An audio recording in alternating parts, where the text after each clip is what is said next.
Doctor, let me ask you real quick. We talked about root canals a little bit. What are some of the reasons that people get those in the first place that perhaps starts this problem rolling?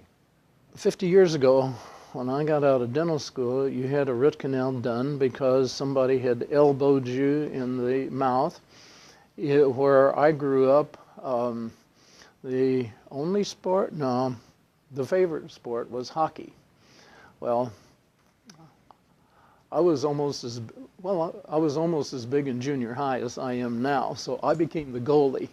Now, I couldn't skate backwards, so that's another reason to be goalie.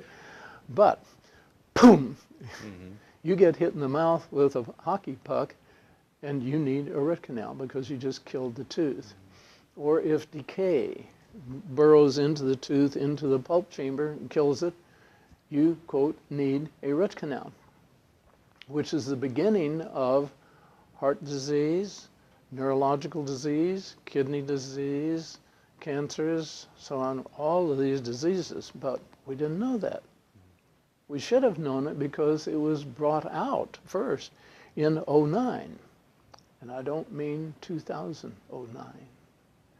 Back in 1909, Dr. Price, working with Mayo's, Dr. Rosenoff there, found that, yeah, there are a lot of problems with root canals because if you had a person who'd had a heart attack, you could take out the root canal tooth and implant it under the skin of a rabbit, and in a couple of weeks, the rabbit dies of a heart attack. So you take it out and put it in another rabbit, and in a couple of weeks, he dies of a heart attack. So you take it out. He would conventionally do this for 30 rabbits, and with heart disease, he could transfer heart disease through 30 rabbits 100% of the time. There were other diseases, diabetes and things like this, that could be transferred through the root canal.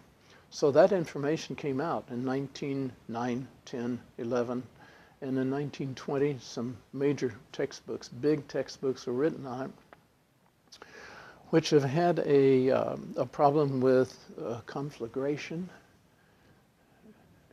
If you were in Colorado Springs, of course this was a little bit before your time when you were in Colorado Springs, they had what was called the Antlers conflagration.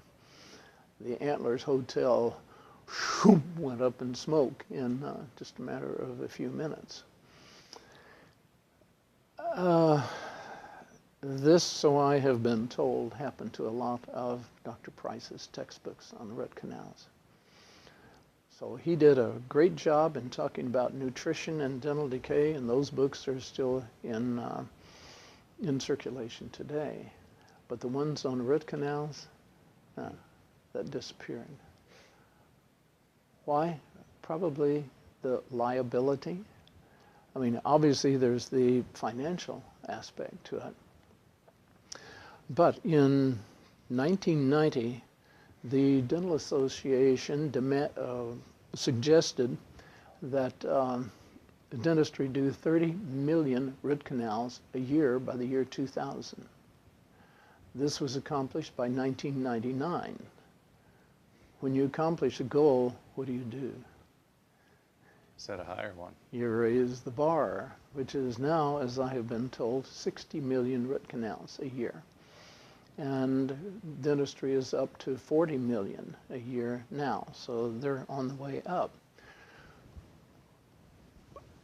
So why are we doing so many root canals? I think maybe a good term for that would be quota.